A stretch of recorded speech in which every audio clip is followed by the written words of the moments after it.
Bien, vous nous suivez de partout, messieurs, mesdames, bienvenue sur Web Télévision. Vous le savez, chaque jour, la rédaction de Web Info Télévision a cette obligation de devoir vous faire parvenir des informations qui font la une. Aujourd'hui, nous sommes dans l'actualité, mais nous allons devoir approfondir un tout petit peu, vous faire parvenir en fait les causes, les analyses des géostratèges par rapport à cette guerre imposée par la communauté internationale, imposée par les puissances, les multinationales.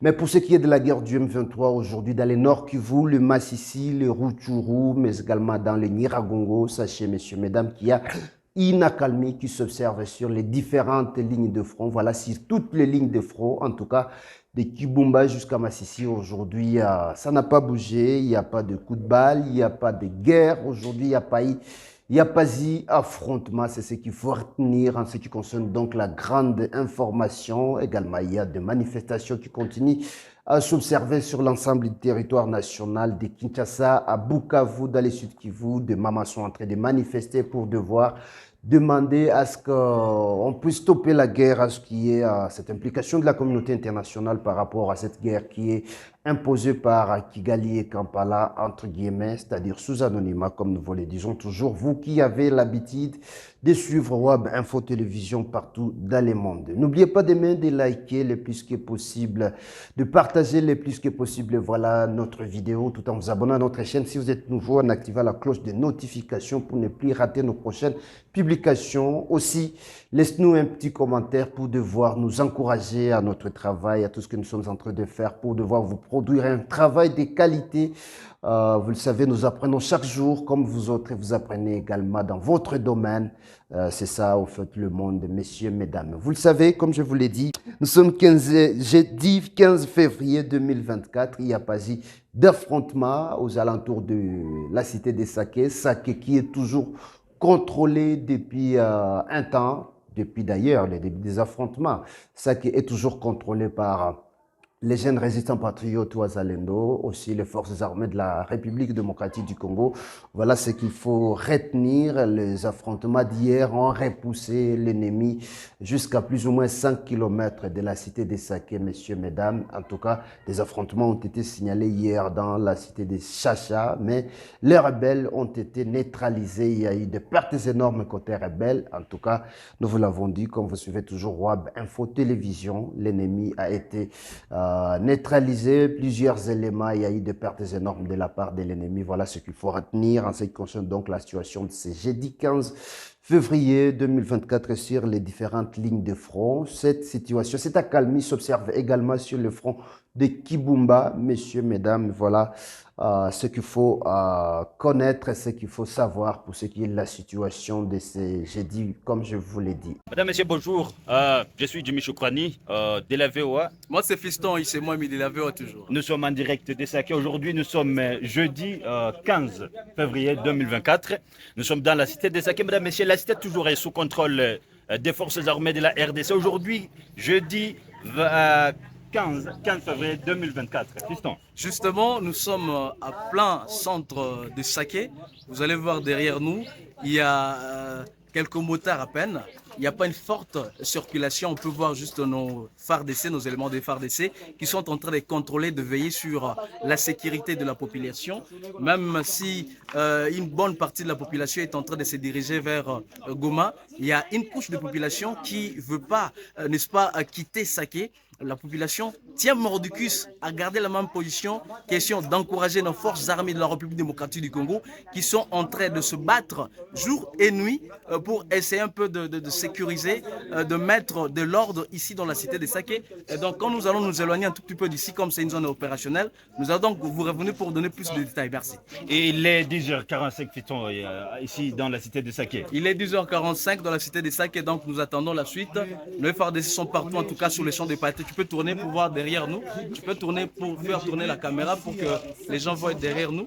Alors, il y a les FARDC qui sont là en train de, et les Ouazalendo surtout, qui font tout de leur mieux pour garder la cité sous contrôle de FARDC, sous contrôle de l'État congolais. Vous savez, l'État congolais n'est pas en train de lâcher également. Ils sont très, très déterminés pour vouloir en découdre, très déterminés pour sécuriser Saké. Et jusqu'à aujourd'hui, aucun élément des M23 a foulé ses pieds ici à Saké. Nous y sommes, qu'on ne vous donne pas de mauvaises informations, des intox sont en train de circuler, comme quoi la cité de Saké serait sous contrôle déjà de M23. En tout cas, c'est faux. C'est vrai que ces rebelles sont aux alentours de la cité de Saké, mais nous sommes là en train de suivre de près. Nous sommes très déterminés à vous donner la bonne information. Les jeunes résistants Ouazalendo se déterminent ensemble avec le FARDC de sécuriser la cité de Saké. Aujourd'hui, nous sommes jeudi, madame, messieurs, il n'y a aucun élément de M23 dans la cité de Saké.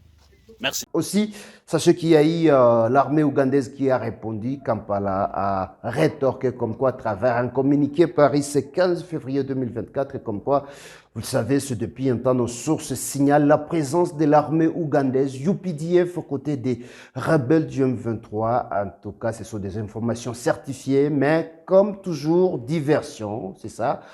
La manipulation de Kampala. Kampala a fait sortir un communiqué selon lequel, en tout cas, les forces armées ougandaises n'étaient pas engagées sur les lignes de front ou soit ne soutiennent pas les rebelles du M23. Voilà ce que l'on peut retenir dans ce communiqué, mais bon nombre d'observateurs pensent que c'est une façon pour Kampala de pouvoir manipuler l'opinion publique, une façon pour le président Museveni de pouvoir faire ce que l'on appelle une diversion. En tout cas, Kampala y est. Kampala soutient les rebelles du M23 avec des informations dont nous disposons, des informations qui sont à notre possession avec des sources sûres. Kampala connaît qu'est-ce que c'est le M23. Kampala d'ailleurs qui est utilisé par jusque-là la communauté ou soit les grandes puissances, c'est-à-dire l'OTAN. C'est là d'ailleurs l'analyse que nous sommes en train de vouloir citer avec vous, vous qui nous suivez de partout dans le monde.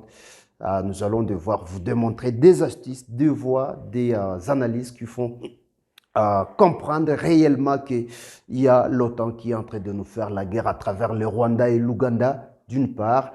Et cette prise de position, soit ce positionnement de la part de l'Occident, entêté par les États-Unis, bien sûr, l'OTAN, vous comprendrez qu'il y a les États-Unis en tête, le Canada aussi, l'Union européenne, voilà l'ensemble de l'Union européenne, ce sont là les grandes puissances, entre autres les Royaumes-Unis, la France, y compris la Pologne, on ne peut pas oublier, aussi l'Allemagne.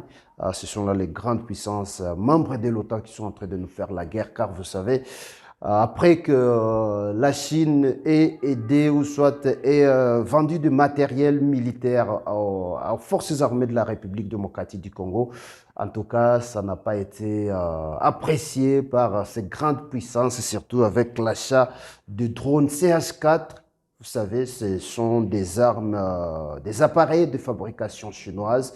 Ça, on n'apprécie pas. Il y a aussi cet autre aspect, la venue, ou soit l'arrivée de forces de la SADC. Vous savez, il y a l'Afrique du Sud qui est en train de déployer déjà des 1900 militaires sur l'ensemble de la République démocratique du Congo, plus précisément dans la partie est, au nord Kivu, pour devoir faire face, lutter contre les groupes armés, particulièrement les M23. Alors, vous connaissez, vous vous rappellerez que l'Afrique du Sud appartient aux BRICS. BRICS, vous le savez, c'est le Brésil, Russie, Inde, Chine également, South Africa ou soit l'Afrique du Sud, c'est le BRICS.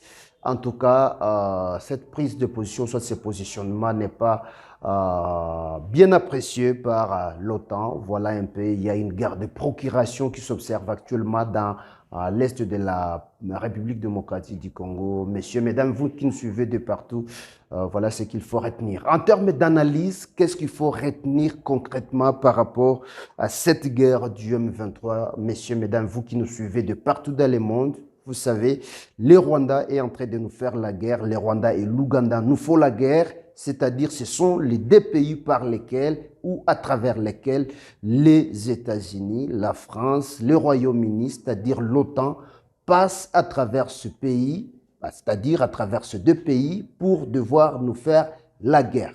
C'est simple de comprendre. Pourquoi?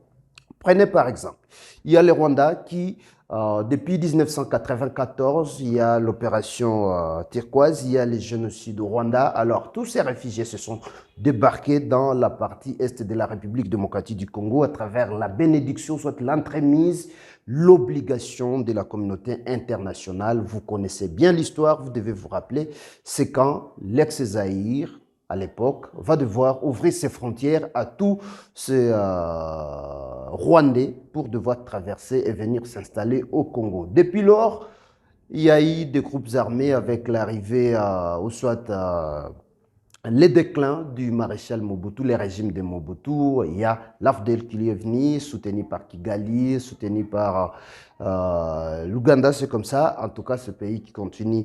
Mais derrière tout ça, ce n'était pas ces deux pays. Il y avait des grandes puissances, c'est-à-dire le bloc communiste et le bloc capitaliste, qui ne voulaient pas à ce que le maréchal Mobutu continue à gérer le pays. En tout cas, on avait besoin de pouvoir stopper sa dictature, d'où on avait fait les choix étaient tombés sur Mzee Kabila, Laurent, voilà, jusqu'à présent. Alors, c'était l'occasion, pourquoi on a fait tomber Mobutu, c'était une façon pour l'OTAN, c'est là qu'il faut partir, en ce qui concerne donc les raisonnements, c'est là que l'OTAN a compris que toutes les puissances s'étaient lancées dans la procuration de matières stratégiques pour ce qui est des nouvelles technologies. Messieurs, mesdames, vous savez qu'actuellement, avec l'armée, pour devenir une puissance, il faut disposer de moyens militaires ou soit des stratégies militaires et de matières premières se trouvent en République démocratique du Congo. Vous savez, nous avons les coltans, nous avons la castérite, nous avons l'uranium, nous avons de l'or.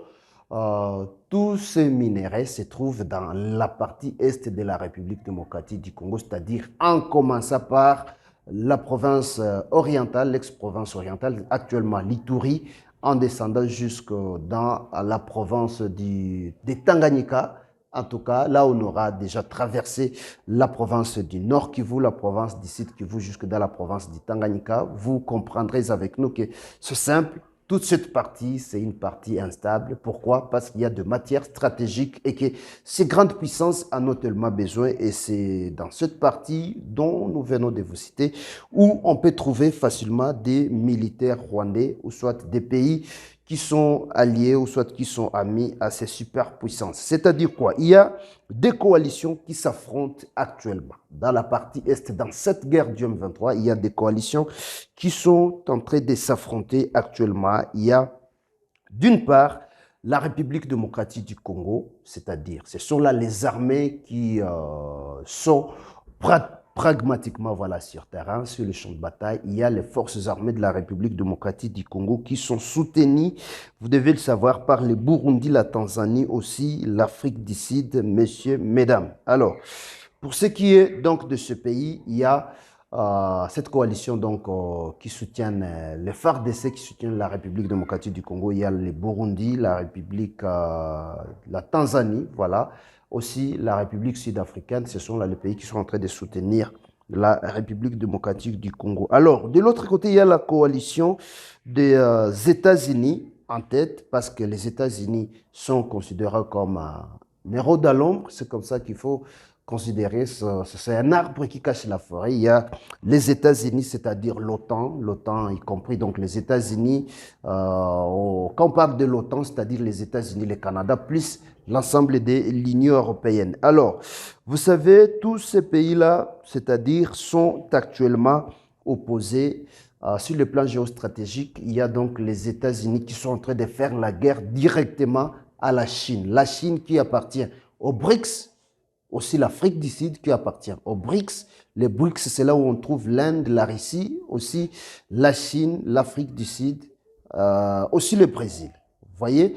Alors, on trouve deux pays déjà du BRICS dans cette guerre qui sont nos alliés. C'est-à-dire il y a la Chine et l'Afrique du Sud qui soutiennent militairement la République démocratique du Congo. Alors qu'il y a aussi le Rwanda et l'Ouganda qui est soutenu, ou soit qui sont soutenus, pardon, le Rwanda et l'Ouganda sont soutenus directement par l'OTAN. Quand on parle de l'OTAN, c'est-à-dire l'Union européenne, l'ensemble des États-Unis, aussi les Canada. Alors, pourquoi l'OTAN, les États-Unis et l'OTAN sont en train de nous faire la guerre? Parce qu'il il y a des matières premières ou soit de matières stratégiques en ce qui concerne la technologie, vous le savez, la technologie de pointe, dans l'est de la République démocratique du Congo, plus précisément dans la province du Nord Kivu, l'Ituri, aussi la province du Sud Kivu et les Tanganyika, il y a des matières stratégiques, des minerais stratégiques, entre autres, dans le Nord Kivu, il y a le coltan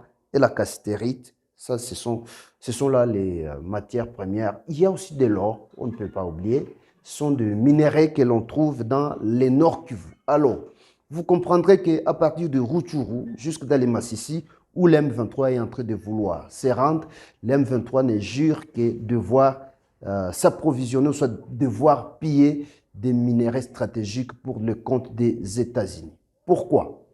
Les États-Unis, il n'y a pas longtemps, le président de la République était en tournée diplomatique, de voyage diplomatique, vous le savez, pour devoir chercher des partenaires, pour faire des lobbying, pour que toutes ces puissances-là qui ont besoin de nos matières premières puissent directement passer par la République démocratique du Congo et ne plus passer par l'entremise ou soit le marché noir de Kigali et Kampala.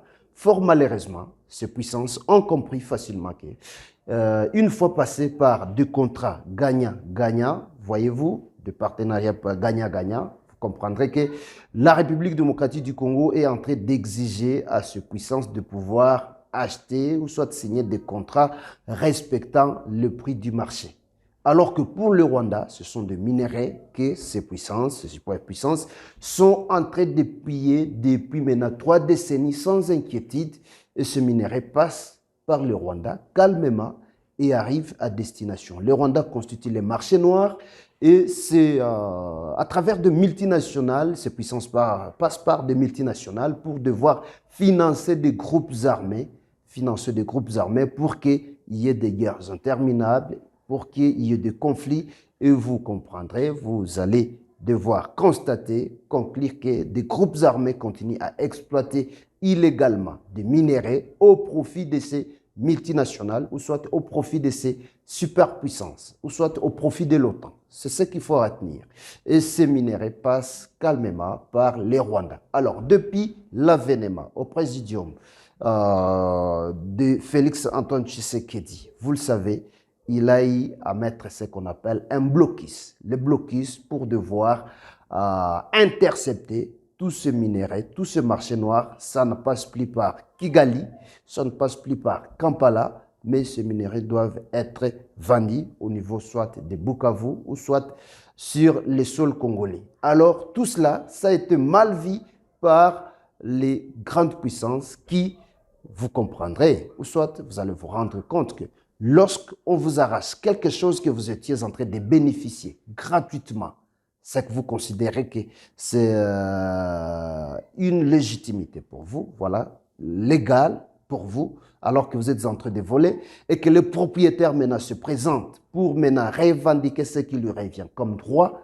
vous n'allez pas devoir accepter cela. Et cette humiliation n'a pas été appréciée par l'OTAN. C'est ce qui fait qu'actuellement, il y a des pays comme la France, il y a des pays comme le Royaume-Uni, il y a des pays comme les États-Unis, le Canada, la Pologne, voilà, même la Belgique, ne parviennent pas à condamner, à prendre des mesures concrètes ou soit des sanctions contre le Rwanda. Pourquoi? Parce qu'une fois ces puissances prendre des mesures contre le Rwanda, c'est faire quelque chose et son contraire. Vous voyez, ce sont là ces puissances qui sont en train d'utiliser directement le Rwanda et l'Ouganda dans le pillage de minerais dans l'est de la République démocratique du Congo. Et puis, nous, Congolais, ou soit les peuples congolais, veillent à son tour user de la diplomatie pour que ces puissances puissent condamner le Rwanda ou soit leur bouc émissaire. Cela n'arrivera pas, messieurs, mesdames. C'est ce qu'il faut comprendre. Cela n'arrivera pas. Parce que les pays agresseurs sont les pays qui sont en train de vouloir nous chercher la paix. Et c'est là qu'il y a le problème. Donc, tout passe, tout coule, rien ne démarre. Il faut nécessairement cette volonté populaire. En tout cas, c'est que les autorités doivent comprendre et que les autorités doivent comprendre que tout devra se résoudre nécessairement par une volonté populaire, mais bien guidée. C'est ça, c'est-à-dire une volonté populaire, une manifestation populaire, mais qui, à sa tête, a des pionniers. C'est-à-dire il faut qu'il y ait des guides qui vont devoir orienter les autres pour devoir manifester en suivant la logique.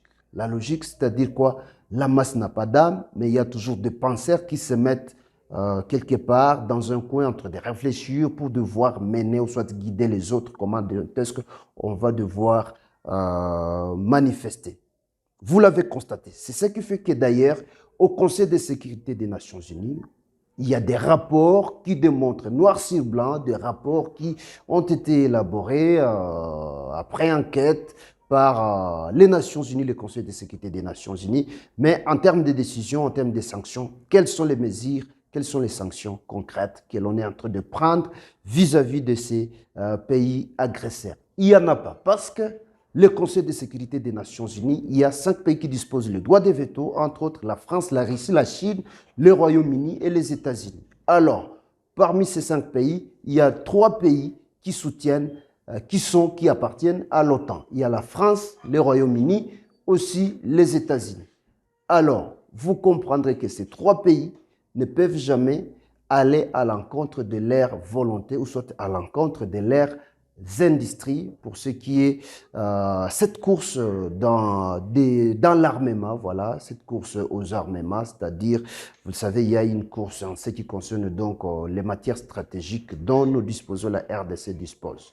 Vous voyez, messieurs, mesdames, en tout cas, c'était les quelques analyses qu'il fallait vous donner. Il appartient maintenant à nos décideurs de pouvoir essayer de comprendre tout ce que la population est en train de leur donner comme alerte, soit la population est en train de leur faire parvenir comme analyse pour devoir orienter leurs pensées en ce sens. C'est-à-dire, une fois comprendre l'origine de cette guerre, une fois comprendre qui est en train de nous faire la guerre. Certes, le Rwanda est aux avant-postes, le Rwanda et l'Ouganda sont aux avant-postes, mais derrière le Rwanda, si on touche maintenant où nous sommes en train de vous parler, sur le Rwanda, vous avez vu, juste avec des menaces, la Pologne qui appartient à l'OTAN, la Pologne qui appartient à l'Union européenne, a directement haussé les tons, dire que non, il était du côté des Kagame.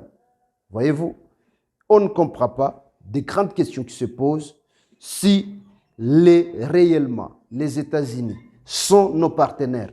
Pourquoi depuis 1994 jusqu'à maintenant, les États-Unis continuent à financer à 60% le budget rwandais?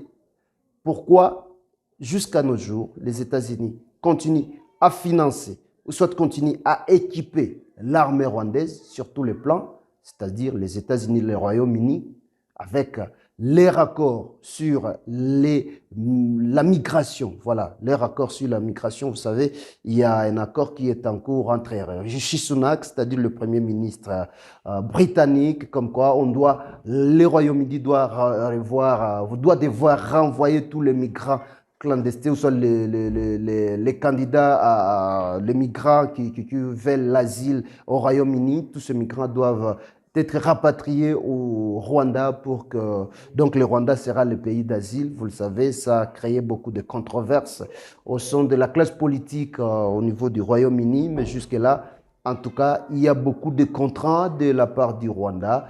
Et le Rwanda, jusque-là, apparaît un bon élève en ce qui concerne donc les chouchous, en ce qui concerne donc de la part des pays membres de l'OTAN par rapport à la République démocratique du Congo. Et c'est ce qui fait que jusqu'à maintenant, tout ce que nous sommes en train de faire, tout ce que la République démocratique du Congo est en train de faire en termes de lobbying diplomatique, en tout cas, les lignes ne bougent pas.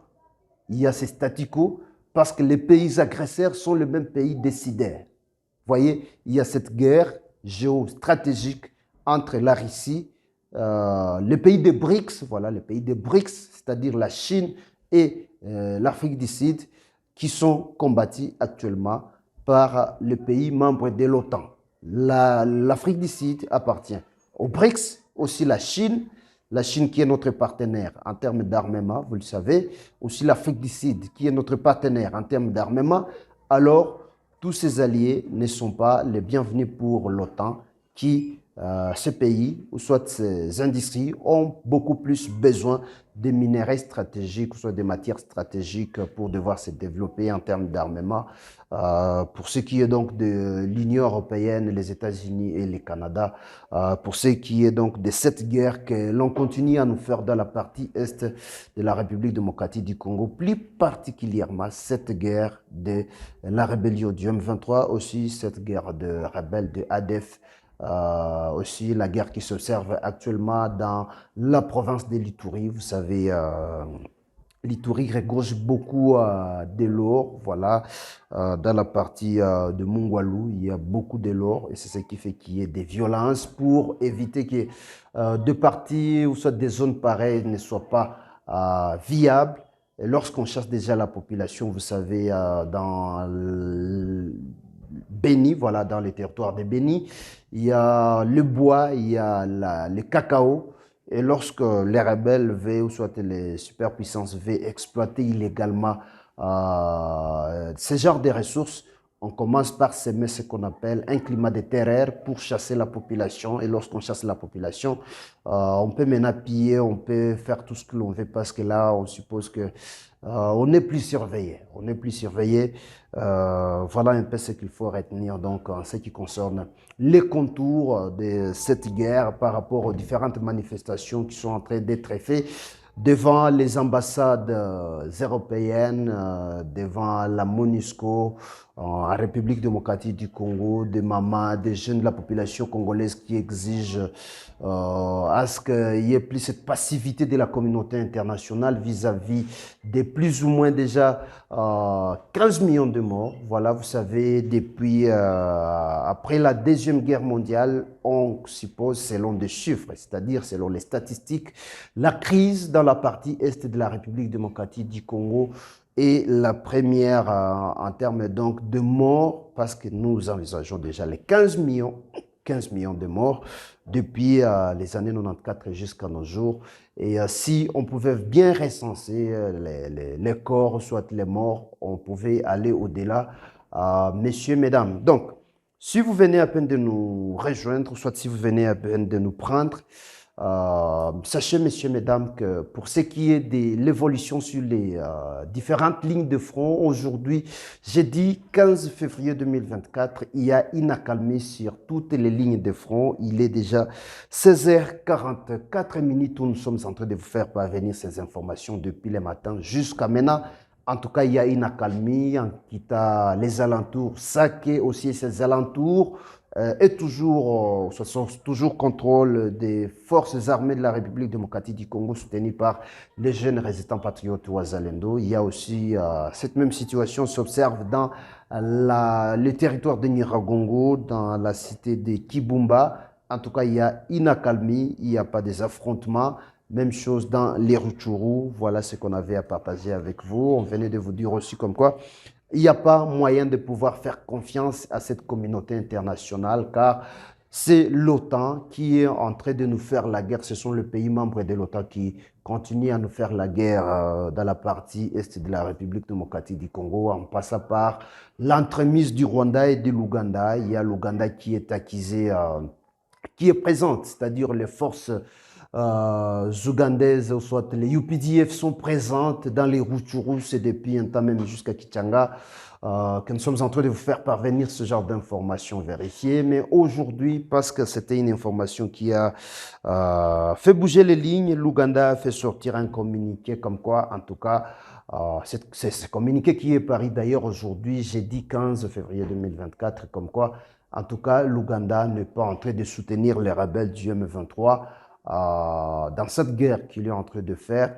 Malheureusement, ça a été mal perçu parce qu'on connaît que c'est une façon de faire diversion, c'est une stratégie de distraire, faire croire aux gens que l'Ouganda continue à nous soutenir. Vous savez, l'armée loyaliste, les FARDC, continue à opérer simultanément avec les UPDF dans la lutte contre les ADF, mais ici au Nord Kivu. C'est toujours dans le Nord Kivu, je précise, dans les territoires de Béni, alors que ici, à Goma, c'est-à-dire Rutshuru, Massissi et Nyiragongo, Les UPDF sont visibles, sont aux avant-postes, sont visibles aux côtés de la rébellion du M23 soutenue par Kigali, messieurs, mesdames. Aussi, nous avons fait part de ces deux blocs, ces deux coalitions qui s'affrontent actuellement dans cette guerre imposée par la communauté internationale. C'est comme ça qu'il faut commencer à appeler ça d'ailleurs, car le Rwanda n'a pas de force de pouvoir nous faire la guerre, non plus l'Ouganda. Il y a donc ces... il y a les forces armées de la République démocratique du Congo, d'une part, soutenues par le Burundi, la Tanzanie, aussi l'Afrique du Sud. L'Afrique du Sud qui appartient jusque-là aux BRICS. Le BRICS, c'est le Brésil, la Russie, Inde, Chine aussi. Il y a les BRICS, je disais, c'est le Brésil, la Russie, l'Inde, la Chine et la République sud-africaine, c'est-à-dire, vous savez, la RDC est jusque-là appuyée par l'Afrique du Sud qui appartient aux BRICS, aussi la Chine qui continue à équiper les forces armées de la RDC. En ce qui concerne donc les équipements, vous savez, les drones CH4, ce sont là du matériel de fabrication chinoise. Alors, cet aspect-là fait à ce que l'OTAN puisse comprendre que l'Occident est en train de perdre de place, surtout pour ce qui est de matières stratégiques que l'on trouve dans la province du Nord Kivu, entre autres les coltans, les castérites, il y a aussi de l'or. On ne peut pas aussi oublier de l'uranium, en tout cas, alors que toute les puissances de l'OTAN, c'est-à-dire les États-Unis en tête, la France, le Royaume-Uni aussi, on ne peut pas négliger le Canada, il y a la Pologne, l'Allemagne, la Belgique, toutes ces puissances-là de l'Union européenne, en tout cas, leurs industries ont besoin de ces matières stratégiques, surtout pour ce qui est de cette course aux armements, messieurs, mesdames, surtout les armements des nouvelles technologies, voilà un peu ce qui continue à nous faire la guerre. Vous allez comprendre que il y a donc ces puissances qui sont en train de nous faire la guerre, ces deux puissances qui sont en train de se heurter sur le sol congolais, et c'est ce qui fait que jusque-là, les États-Unis continuent à soutenir, les États-Unis, le Royaume-Uni, la France continuent à soutenir militairement, à équiper d'ailleurs, à soutenir, à financer, voilà, les budgets rwandais, aussi les budgets de l'armée rwandaise, aussi les équipements, voilà, ce sont là les superpuissances de l'OTAN qui continuent à équiper l'armée rwandaise. Donc vous comprendrez que sur le plan diplomatique, si nous continuons à demander à la communauté internationale de pouvoir condamner, soit sanctionner le Rwanda et l'Ouganda, cela n'arrivera jamais, car c'est faire une chose et son contraire à la fois. L'agresseur et voilà, l'agresseur qui veut condamner et en même temps il est en train d'agresser, au même moment il est en train de nous demander de faire la paix, de faire les dialogues. Voilà donc ce qu'il faut retenir, messieurs, mesdames. Nous vous prions demain de partager le plus que possible nos vidéos, tout en vous abonnant à notre chaîne si vous êtes nouveau. Aussi, en activant la cloche de notification pour ne plus rater nos prochaines publications, sans oublier de nous laisser un petit commentaire pour devoir nous encourager dans le travail que nous sommes en train de faire pour nous permettre de vous produire un travail de qualité comme nous le faisons chaque jour. Vous savez, nous apprenons chaque jour comme vous apprenez aussi dans votre domaine où vous vous situez, messieurs, mesdames. Merci, à la prochaine dans un nouveau numéro. Que Dieu vous bénisse partout où vous nous suivez.